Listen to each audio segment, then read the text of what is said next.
Good afternoon students. आज हम करने वाले हैं how to make trigonometric table. हम ट्रिग्नोमेट्री का टेबल कैसे बनाएं, क्लास 10th का टॉपिक है, चैप्टर नंबर 8। तो सबसे पहले क्या करेंगे, काउंटिंग लिखेंगे 0 से लेके 4 तक। 0 1 2 3 एंड 4। सबसे बड़ी रकम 4 है, तो इसको क्या करेंगे, हम 4 से डिवाइड कर देंगे सभी टर्म्स को। जो कट होता है उसको कट कर देंगे। ये कट हो गया, इसका आंसर 1 आ गया, और ये कट हो रहा है, इसका हाफ आ गया। और अब क्या करेंगे, सभी का रूट ले लेंगे। सभी का रूट लेने के बाद क्या करेंगे, अपर साइड का रूट और डाउन साइड का रूट, दो टर्म्स हो गई। तो 0 का रूट क्या होगा, 0 ही होगा। 1 का रूट क्या होगा, 1 होगा। डिवाइड 4 का रूट क्या होगा, 2 होगा। 1 का रूट 1 होगा, 2 का रूट 2 होगा, 3 का रूट 3 और 4 का रूट 2 होगा, और 1 का रूट 1 होगा। बस हमें यही वैल्यू याद रखनी है। ये वैल्यू कौन सी है, साइन थीटा की है। पहले हमारे पास क्या आता है, 0 डिग्री आता है। 0 के बाद 30 डिग्री, 30 डिग्री के बाद 45 डिग्री, 45 डिग्री के बाद 60 डिग्री, देन हमारे पास 90 डिग्री आता है। जो सिलेबस में है वो 30 डिग्री है, 45 और 60 डिग्री से ही क्वेश्चन पूछे जाते हैं, तो आप टेबल आसानी से कर सकते हो।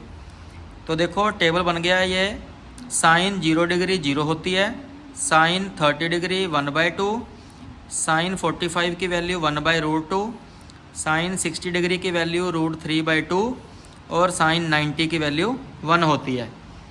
और दूसरे पास हमारे पास होता है कोस थीटा। कोस की वैल्यू लिखनी है तो इसको हम क्या कर देंगे, रिवर्स ऑर्डर में लिखना स्टार्ट कर देंगे। कोस 0 की वैल्यू 1 होगी, जो साइन 90 की है वो कोस 0 की होगी। तो इसी तरीके से हम रिवर्स करते जाएंगे। कोस 30 की वैल्यू √3/2 आ जाएगी, कोस 40 की 1/√2 रहेगी एस्टिस, और कोस 60 की वैल्यू 1/2 और कोस 90 की वैल्यू 0 आ जाएगी।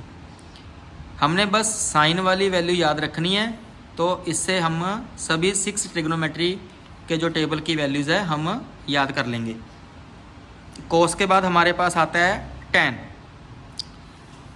रफ वर्क में देख लो, जो टैन थीटा होता है, टैन थीटा होता है वो हमारे पास क्या होता है, sine theta divide by cos theta होता है।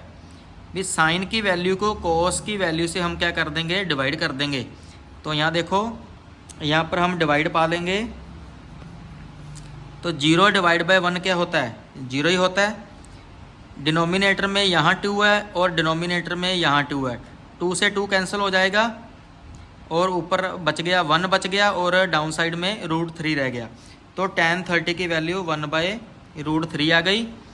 और साइन 45 के डिनोमिनेटर में √2 है और कोस 45 के डिनोमिनेटर में √2 है, तो √2 कैंसिल हो जाएगा, 1 डिवाइड बाय 1 तो 1 होता है ये। सिमिलरली डिनोमिनेटर में 2 के साथ 2 कैंसिल हो गया, तो √3 बच गया। तो tan 60 की वैल्यू हमारे पास √3 आ जाएगी। और tan 90 है जो 1/0 होता है, वो क्या होता है, नॉट डिफाइंड होता है। तो हम यहाँ लिख देंगे नॉट डिफाइंड। तो हमारे पास tan के बाद क्या आता है, कोट आता है। जो tan की वैल्यू है उसको रिवर्स कर देंगे तो कोट की वैल्यू आ जाएगी। कोट की वैल्यू लिखने का तरीका क्या है, नॉट डिफाइंड, तो यहाँ स्टार्टिंग में लिख देंगे नॉट डिफाइंड।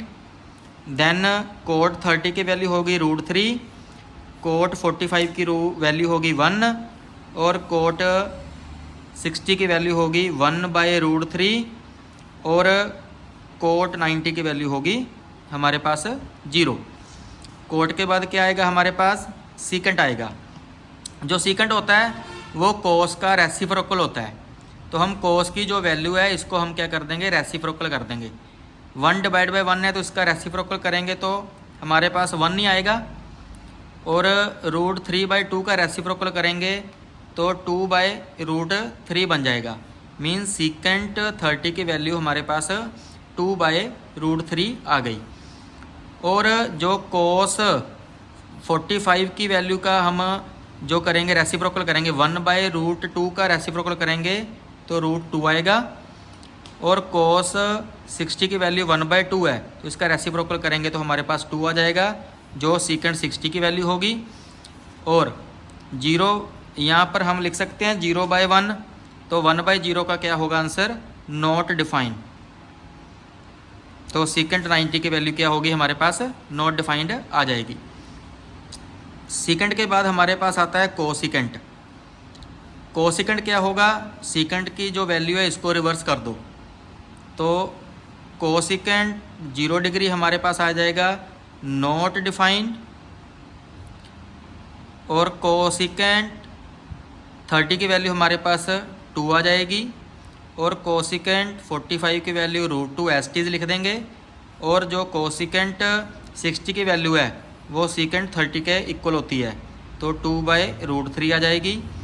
और जो कोसिकेंट 90 है वो सीकेंट 0 के बराबर होता है तो 1 आ जाएगी। इस तरीके से आप ट्रिग्नोमेट्री टेबल बना सकते हो। बस आपको करना क्या है, पहले काउंटिंग लिखनी है, 4 से डिवाइड करना है, फिर उसका रूट ले लेना है, साइन की वैल्यू आ जाएगी। अगर साइन की वैल्यू याद है तो आप सभी ट्रिग्नोमेट्रिक की वैल्यू टेबल में फाइंड कर सकते हो। Thanks and have a nice day.